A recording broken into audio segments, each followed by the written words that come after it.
Price Lord. கர்த்தருடைய நாமத்துக்கு மகிமை உண்டாதாக. இந்த நாளில் நாம் தியானிக்க இருக்கிற வேத வார்த்தை அது சங்கீதங்களின் புஸ்தகம் 87ஆம் சங்கீதம் 3வது வசனம். தேவனுடைய நகரமே, உன்னை குறித்து மகிமையான விசேஷங்கள் வசனிக்கப்படும். நீங்களும் நானும் கர்த்தருடைய நகரமாக இருக்கிறோம், சியோனாக இருக்கிறோம். நம்மை குறித்து விசேஷித்த மகிமையான விசேஷங்கள் வசனிக்கப்படும். நம்மை குறித்து சாட்சிகள் சொல்லப்படும்.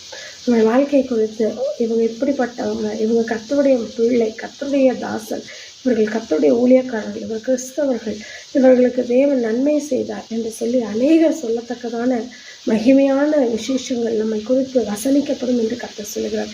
இதுவரைக்கும் உங்களை பார்த்தவங்க ஒன்றுக்கு உதவாதவள், ஒன்றுக்குமே தகுதி இல்லாதவள், இவங்களிடத்துல எதுவுமே இல்லை, இவங்ககிட்ட ஒன்றும் இல்லை, சொல்லிக்கொள்கிற அளவுக்கு இவங்களுக்கு எதுவுமே கிடையாதுன்னு சொல்லியிருக்கிற அதே இடத்துல ஆண்டவர் சொல்கிறாரு, உன்னை குறித்து மகிமையான விசேஷங்கள் வசனிக்கப்படும் என்று சொல்லி இவர்கள் ஆசீர்வதிக்கப்பட்டவர்கள், இவர்கள் பாக்கியவான்கள், இவர்களுடைய நாமம் பெரிது, இவர்கள் இந்த இடத்துல சுதந்திரவாளிகளாக இருக்கிறார்கள், இவர்களை ஒன்றும் செய்ய முடியாது, இவர்களுடைய கர்த்தர் இவர்களோடு கூட இருக்கிறார் என்று சொல்லி நம்மை குறித்து மகிமையாக சாட்சி சொல்லுகிற ஒரு நிலைமையை கர்த்தர் ஏற்படுத்துவார். ஆகவே நீங்கள் சோர்ந்து போகாதீங்க. அவரை உறுதியாய் பற்றி கொண்ட மனிதன் அவரையே நம்பி இருக்கிறதுனா அவனை பூர்ண சமாதானத்தோடு அவர் காத்துக்கொள்கிறார் என்று வசனம் சொல்கிறது.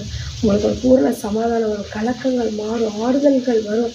கர்த்தர் உங்கள் பட்சத்தில் இருப்பார், உங்களுக்காக வழக்காடுவார். உங்களை குறித்து நற்சாட்சியை சொல்லத்தக்கதாக கர்த்தர் உங்கள் வாழ்க்கையை தலைகீழாக மாற்றுவார். சோர்ந்து போகாதீர்கள், கர்த்தரை சார்ந்து கொள்ளுங்கள். எல்லா நிலைகளும் கர்த்தரை உறுதியாய் பற்றிக்கொள்ளுங்கள், உத்தமமாய் அவரை தேடுங்கள். அவர் உங்களோடு இருந்து பெரிய காரியங்களை செய்வார். ஆமென். God bless you.